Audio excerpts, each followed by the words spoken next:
My name's Peter Toye. I'm Wendy's nephew. She was my father's sister. And in '91, I was telephoned by Thames Television and asked to keep it very quiet, that they were planning to do a This Is Your Life on her, and would I please take part. I was quite happy to do so, as was my partner, Sally Bunny. We weren't told in any detail what was going to happen, except that a car would be arriving for me at a particular time from where I worked. I got some time off work, had a decent haircut, and this enormous limousine turned up, and we went down, where in the coffee room beforehand there were a large number of stage luminaries, very few of whom had I ever met before. Several of them I had seen on stage, and we were told roughly what was going to go on. Some of them had been given words to say. We were ushered into the theatre, into the recording studio, and shown the recording of Wendy being taken by total surprise when Michael Aspel appeared behind her at the Wimbledon Theatre, clutching a red book. Her expression of surprise when she saw Michael Aspel was quite incredible.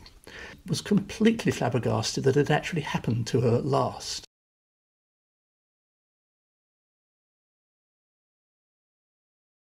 So on one occasion the secret leaked out. I'm not quite sure how. On another occasion, they had the perfect excuse to grab hold of her because she was working for Thames Television in another studio.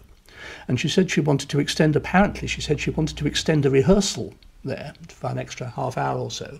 And the woman said, "Oh, you can't do that. You're in studio 12, or whatever number it was." And she suddenly twigged and they had to abort it. So finally in '91 they got her.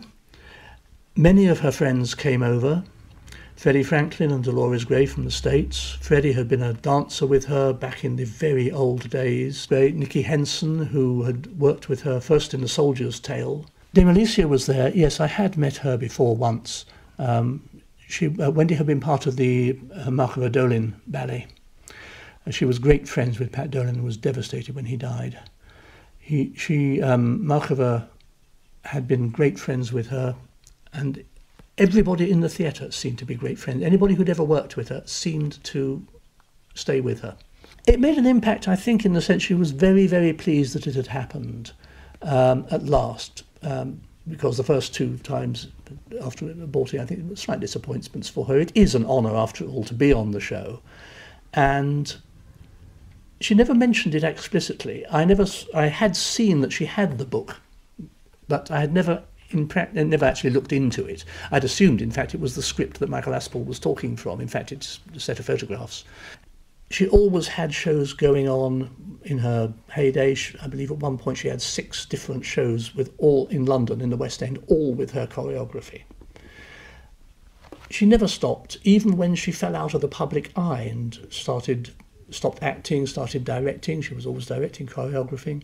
When she got a little bit too frail to do that, she was on the boards of any number of charities, theatrical charities and theatrical awards people. She was on the panel of the Olivia Awards and would go round and see all the shows, even when she was half crippled. She had very, very bad arthritis towards the end of her life and could hardly get around. But she went to these shows and wrote them up, and she only stopped that when she was really unable to get out of the flat. She seems always to have been there.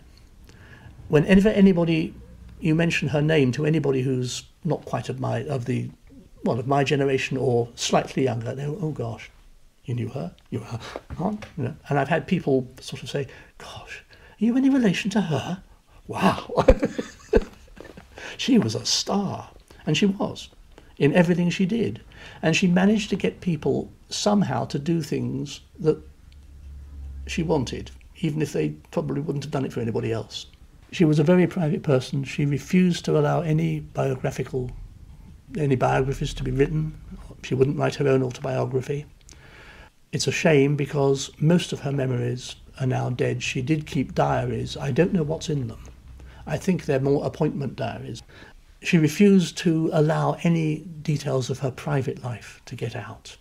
She had so many professional tributes. She didn't get the honours I felt that she deserved from the country. I feel that she should have been made a dame probably 20 years ago, but by then she'd rather faded from public life. Within her own profession, she was madly honoured by everybody.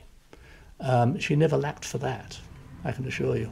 Everybody thought that she was the tops, and she was. She started her first performance at the age of, I think, 3.5. She was working right through into her late 80s. She had a very small family, but really her family was the immense number of people in the theatre, all of whom loved her.